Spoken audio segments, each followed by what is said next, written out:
Frieren Beyond Journey's End seems to have become one of the highest rated anime of all time, and despite that, I went into the show almost completely blind. I never heard about the manga and I didn't see anything about it leading up to the anime's release. Ironically, it was a random TikTok video that was reposted as an Instagram reel on a random account that introduced me to this anime after all the episodes had been released. Even then, it was still a few more weeks before I would choose to watch the anime, which I mostly binged in 2 or 3 sessions. Right off the bat, I do want to say that I loved the anime, from the art style to the mysteries and the overall story. I will also admit that there were several occasions in which this anime actually made me cry. Despite all of this, there is one major issue that I have with the anime. I don't believe Frieren. There was something that I noticed while watching episode 1 that instantly made me start taking notes, because I wanted to unpack it to see if it was either a bug or a feature of the story. The thing that caught my attention was Frieren's apparent lack of understanding of the lifespan of humans. Before I continue, this video will contain major spoilers for both the anime as well as the manga. If you have not watched the anime or read the manga, please go do so before continuing with this video. The first thing that I want to do is praise Frieren Beyond Journey's End for its use of flashbacks throughout the story. Each one is meaningful and poignant as they are usually parallels to the current plot while simultaneously not being shown in a linear fashion. The anime and manga by default is a bit of a slow burn when it comes to giving us the backstory of Frieren, and even simple things about her like her age, which is why you shouldn't watch this video before consuming the manga and the anime. The build up to everything we learn is well paced and earned, so I don't want to ruin that for anyone. Now we can finally get into things. After the hero's party returns from defeating the Demon King in episode 1, the group watches a meteor shower together and Frieren promises to take them to her favorite place to watch the meteor shower the next time it happens. Then Frieren leaves and reappears to fulfill her promise when it's time. This causes 2 problems to pop up. The meteor shower only happens every 50 years, so the human members of her party will be close to the end of their lives when she returns. 50年後、もっと綺麗に見える場所知ってるから案内するよ。 Problem number 2 is that Frieren has spent a decade with the hero's party, and even though that doesn't feel like a lot of time to her, she should have spent enough time with the party to understand how each member experiences time differently.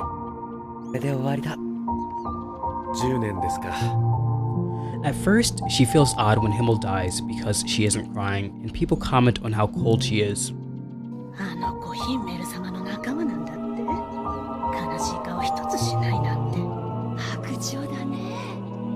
It is fitting because her name literally means to lack warmth or to create the feeling of coldness in someone. Despite this, later on she does cry because she regrets that she didn't spend more time getting to know Himmel.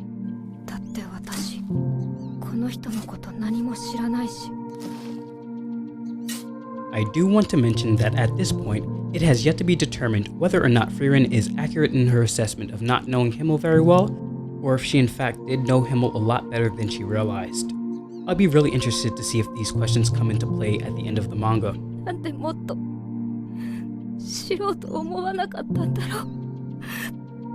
The issue is that this ties into the main plot of finding heaven so that she can reunite with Himmel. She only wants to reunite with Himmel because she didn't value the time that they spent together until after his death. And she didn't value the time that she could have spent together with him because she would rather continue her hobby of finding obscure and unusual kinds of magic. Ironically, and this is kind of a major spoiler, her hobby of finding obscure magic is the reason she ends up in the hero's party, and also something that Himmel liked about her. This was the point when I started taking notes and asking questions, because the story could explain this in a couple different ways. One way it could have resolved things is, with the context that we don't actually know how old Frieren is at this point, she could have spent the majority of her life so far with her own kind. If she had never lived alongside humans, then she never would have saw firsthand how short their lives are compared to hers. That would have been an easy and satisfying answer to this problem. With the next solution, we would have to assume that for elves, they age at a similar rate to humans until a certain point where they either begin to age much slower or stop aging altogether. They are called eternal, and we don't know if dying from old age is even a possibility for them. 50年ぶりだね。君は昔の姿のままだ。もう一生会えないのかと思っていたよ。If Frieren happened to only be a few decades old, that could explain both why she didn't understand that humans would age at a different rate than her, but also why she didn't feel like the decade she spent with the party was a significant amount of time.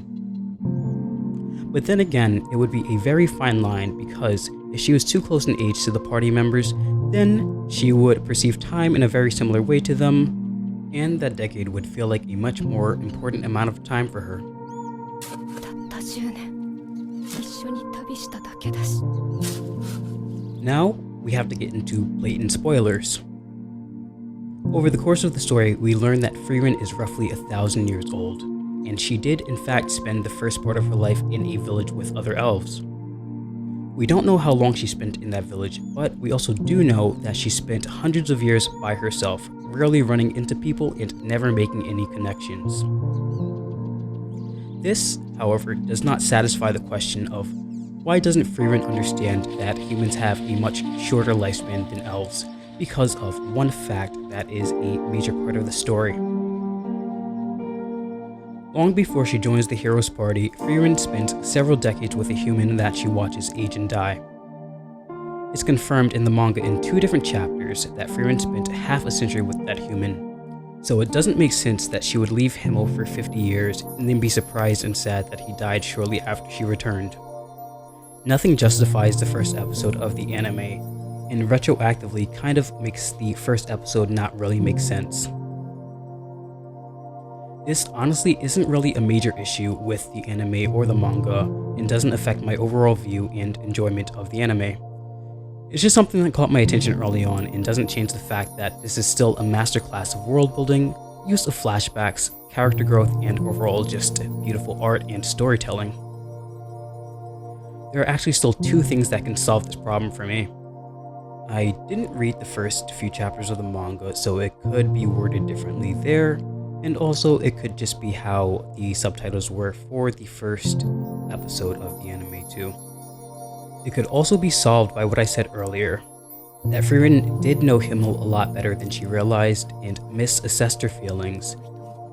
If she realizes that she actually regrets not forming a deeper connection with Himmel and spending the rest of his life with him rather than being sad that she didn't put more effort in getting to know him, I would be fully satisfied with that. Regardless, I am looking forward to season 2 of Frieren Beyond Journey's End, and I'll continue to enjoy the manga.